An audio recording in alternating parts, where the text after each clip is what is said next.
For several days, Barenziah felt a weight of sorrow at her separation from her friends, but by the second week out, her spirit began to rise a little. She found that she enjoyed being on the road again, although she missed Straw's companionship more than she would have thought. They were escorted by a troop of Red Guard knights with whom she felt comfortable, although these were much more disciplined and decorous than the guards of the merchant caravans she had spent time with. They were genial but respectful towards her despite her attempts at flirtation. Symmachus scolded her privately, saying a queen must maintain a royal dignity at all times. "Do you mean I'm never to have any fun?" she inquired petulantly. "Aye, not with such as these. They are beneath you. Graciousness is to be desired from those in authority, milady. Familiarity is not. You will remain chaste and modest while you are at the Imperial City." Barenziah made a face. "I might as well be back at Darkmoor Keep. Elves are promiscuous by nature, you know. Everyone says so." "Everyone is wrong then. Some are, some aren't. The Emperor, and I expect you to display both discrimination and good taste.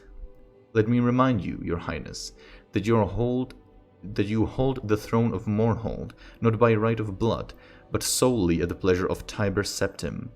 If he judges you unsuitable, your reign will end ere it begins. It requires intelligence, obedience, discretion, and total loyalty of all his appointees, and he favors chastity and modesty in women. I strongly suggest you model your deportment after our good Drelian, milady." Damn. "I'd as lief be back in Darkmoor," Barenziah snapped resentfully, offended at the thought of emulating the frigid, prudish Drelian in any way. "That is not an option, Your Highness. If you are of no use to Tiber Septim, he will see to it that you are of no use to his enemies either," the general said portentously. If you would keep your head on your shoulders, take heed. Let me add that power offers pleasures other than those of carnality and cavorting with base company. He began to speak of art, literature, drama, music, and the grand balls thrown at the imperial court. Barenziah listened with growing interest, spurred on not entirely by his threats. But afterwards she asked timidly if she might continue her study of magic while at the Imperial City. Symmachus seemed pleased at this, and promised to arrange it. Encouraged, she then said that she noted 3 of their knights' escort were women, and asked if she might train a little with them, just for the sake of exercise. The general looked less delighted at this, but gave his consent, though stressing it would only be with the women. The late winter weather held fair, though slightly frosty, for the rest of their journey, so that they traveled quickly over firm roads. On the last day of their trip, spring seemed to have arrived at last, for there were hints of thaw. The road grew muddy underfoot, and everywhere one could hear water trickling and dripping faintly but steadily. It was a welcome sound. They came to the great bridge that crossed into the Imperial City at sunset. The rosy glow turned the stark white marble edifices on the metropolis a delicate pink. It all looked very new and grand and immaculate. A broad avenue led north towards the palace. A crowd of people of all sorts and races filled the wide concourse. Lights winked out in the shops and in the inns as dusk fell, and stars came out singly, then by 2s and 3s. Even the side streets were broad and brightly illuminated. Near the palace, the towers of an immense Mage's Guild Hall reared towards the east, while westward the stained glass windows of a huge tabernacle glittered in the dying light. Symmachus had apartments in a magnificent house 2 blocks from the palace, past the temple of the One he identified as they passed it, an ancient Nordic cult which Tiber Septim had revived. He said that Barenziah would be expected to become a member should she prove acceptable to the Emperor.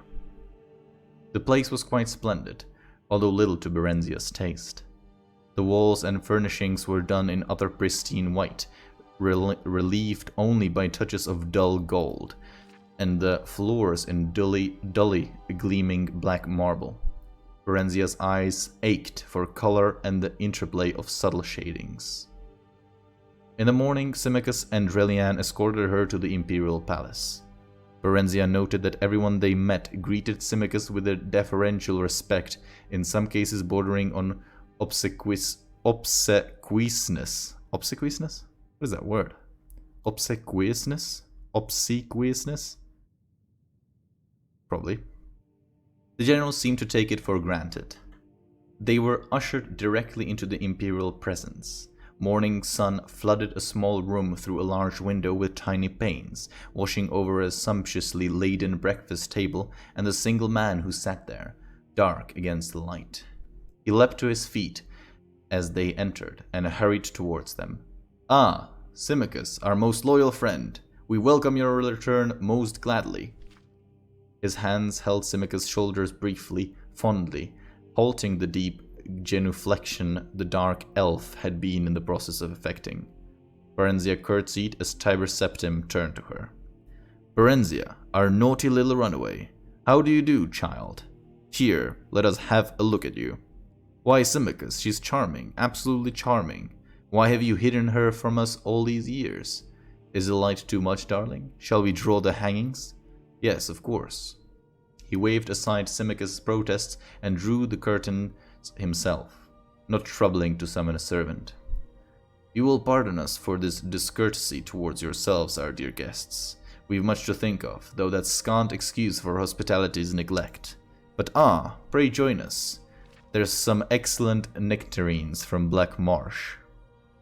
Black Marsh is the land of Argonia, which is towards the southeast of Tamriel, by the way, if you're interested. I don't know. They settled themselves at the table.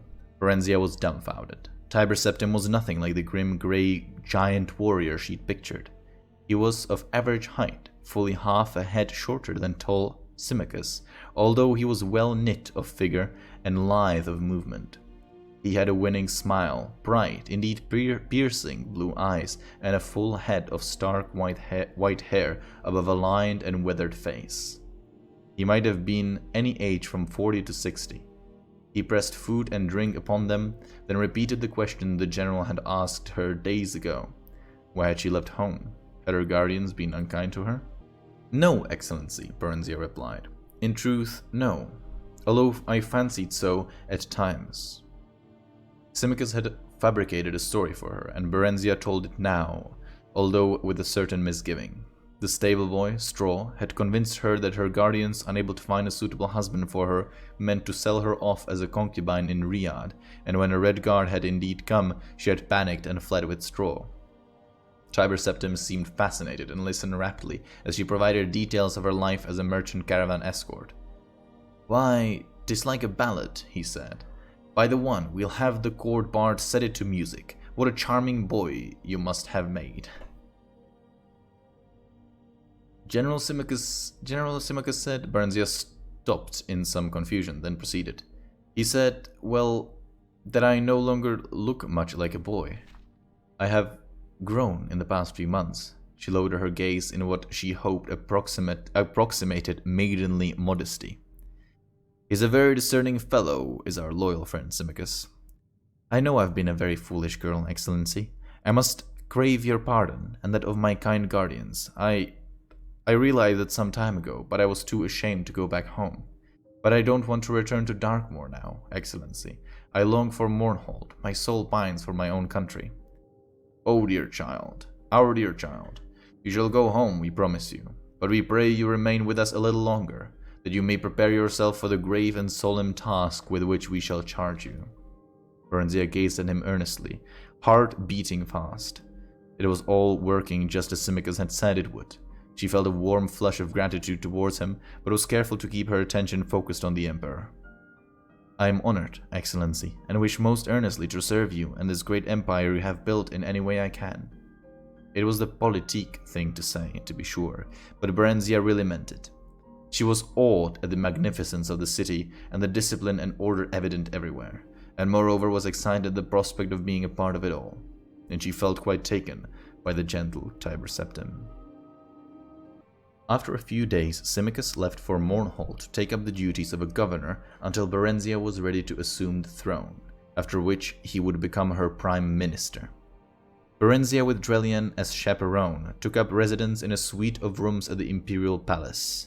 Several tutors were provided her in all the fields deemed seemly for a queenly education. During this time, she became deeply interested in the magical arts, but she found the study of history and politics not at all to her preference. On occasion, she met with Tiber Septim in the palace gardens, and he would unfailingly and politely inquire as to her progress, and chide her, although with a smile, for her disinterest at matters of state. However, he was always happy to instruct her on the finer points of magic, and he could make even history and politics seem interesting. "They're people, child, not dry facts in a dusty volume," he said. As her understanding broadened, their discussions grew longer, deeper, more frequent. He spoke to her of his vision of a united Tamriel, each race separate and distinct, but with shared ideals and goals, all contributing to the common weal. "Some things are universal, shared by all sentient folk of goodwill," he said. "So the one teaches us. We must unite against the malicious and the brutish, the miscreated, the orcs, trolls, goblin, and other worse creatures, and not strive against one another." His blue eyes would light up as he stared into his dream, and Barenziah was delighted just to sit and listen to him. If he drew close to her, the side of her body next to him would glow as if he were a smoldering blaze. If their hands met, she would tingle all over, as if his body were charged with a shock spell. One day, quite unexpectedly, he took her face in his hands and kissed her gently on the mouth. She drew back after a few moments, astonished by the violence of her feelings, and he apologized instantly.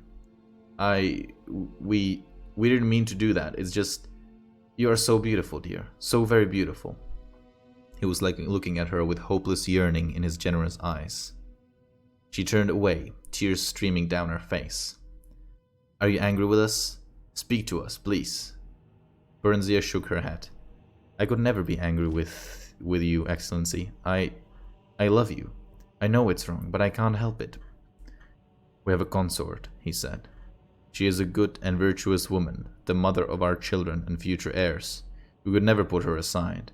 Yet there is nothing between us and her, no sharing of the spirit. She would have us be other than what we are. We are the most powerful person in all of Tamriel, and Barenziah, I think I am the most lonely as well." He stood up suddenly. "Power," he said with sublime contempt. "I'd trade a goodly share of it for youth and love if the gods would only sanction it. But you are strong and vigorous and vital, more than any man I've ever known." He shook his head vehemently. "Today, perhaps, yet I am less than I was yesterday, last year, 10 years ago. I feel the sting of my mortality, and it is painful. If I can ease your pain, let me." Barenziah moved towards him, hands outstretched. "No, I would not take your innocence from you." "I am not that innocent." "How so?" The Emperor's voice suddenly grated harshly, his brows knitted. Barenziah's mouth went dry. What had she just said? But she couldn't turn back now. He would know. "There was straw," she faltered. I was lonely too, am lonely, and not so strong as you." She cast her eyes down in abashment. I guess I'm not worthy, Excellency." No, not so, Barenziah. "My Barenziah, it cannot last for long. You have a duty towards Mournhall and a duty towards the Empire. I must tend towards mine as well. But while we may, shall we share what we have, what we can, and pray the One forgives us for our frailty?" Tiber Septim held out his arms, and wordlessly, willingly, Barenziah stepped into his embrace. Damn, I'm pretty sure that we're about to get a passage redacted by the temple, as we did last book. "You caper on the edge of a volcano, child," Drelian admonished as Barenziah admired the splendid star sapphire ring her imperial lover had given her to celebrate their 1-month anniversary. "How so? We make one another happy. We harm no one. Symmachus bade me be discriminating and discreet. Who better could I choose? And we've been most discreet. He treats me like a daughter in public.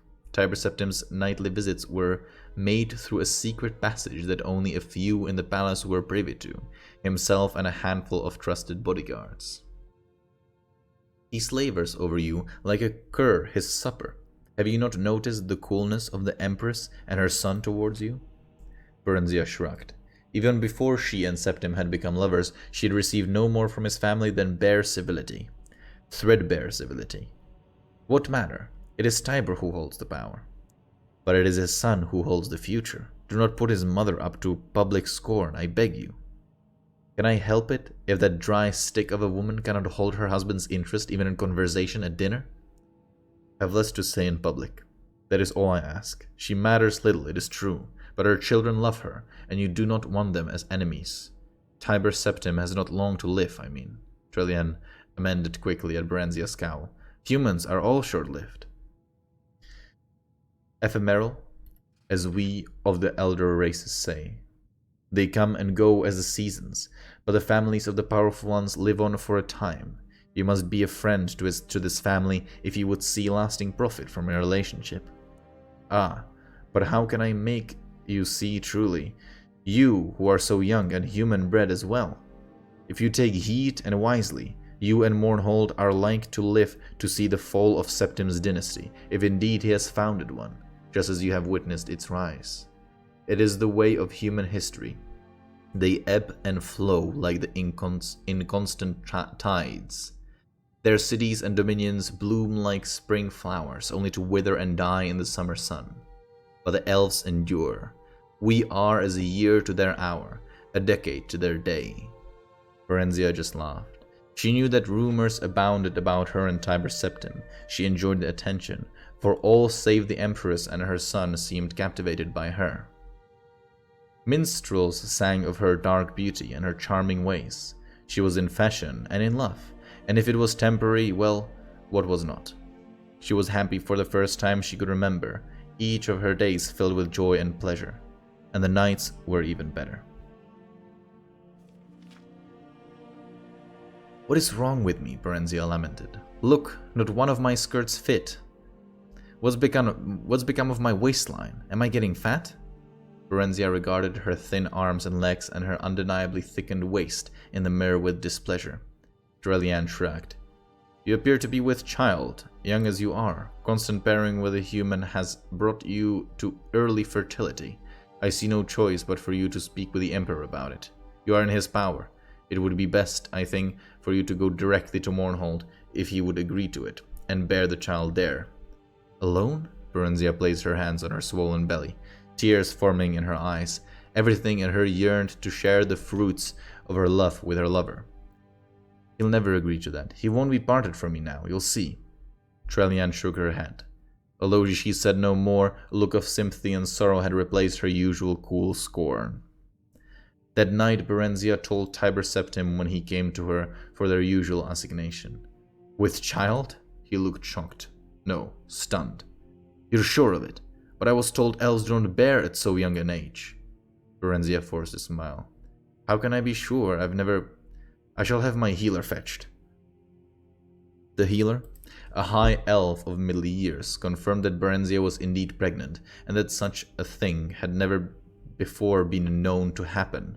It was a testimony to his excellency's potency, the healer said in sycophantic tones. Tiber Septim roared at him. This must not be, he said. Undo it, we command you. Sire, the healer gaped at him. I may not. Of course you can, you incompetent dullard, the Emperor snapped. It is our express wish that you do so. Barenziah, till then silent and wide-eyed with terror, suddenly sat up in bed. No, she screamed. No, what are you saying? Child, Tiber Septim sat down beside her, his face wearing one of his winning smiles. I'm so sorry, truly, but this cannot be. Your issue would be a threat to my son and his sons. I shall no more put it plainly than that. The child I bear is yours, she wailed. No, it is now but a possibility, a might be, not yet gifted with a soul or quickened into life. I will not have it so, I forbid it. He gave the healer another hard stare, and the elf began to tremble. Sire, it is her child. Children are few among the elves. No elven woman conceives more than 4 times, and that is very rare. 2 is the usual number. Some bear none, even, and some only 1. If I take this one from her, sire, she may not conceive again. You promised us she would not bear to us. We've little faith in your prognostications. Barenziah scrambled naked from the bed and ran for the door, not knowing where she was going, only that she could not stay. She never reached it. Darkness overtook her. She awoke to pain and a feeling of emptiness. A void where something used to be, something that used to be alive, but now was dead and gone forever. Trelian was there to soothe the pain and clean up the blood that still pooled at times between her legs. But there was nothing to fill the emptiness. There was nothing to take the place of the void. The Emperor sent magnificent gifts and vast arrangements of flowers and came on short visits, always well attended. Barenziah received these visits with pleasure at first, but Tiber Septim came no more at night, and after some time, nor did she wish him to. Some weeks passed, and when she was completely physically recovered, Trelian informed her that Symmachus had written to request she came to Mournhold earlier than planned. It was announced that she would leave forthwith. She was given a grand retinue, an extensive trousseau befitting a queen, and an elaborate and impressive ceremonial departure from the gates of the Imperial City. Some people were sorry to see her leave, and expressed their sadness in tears and expostulations, but some others were not, and did not.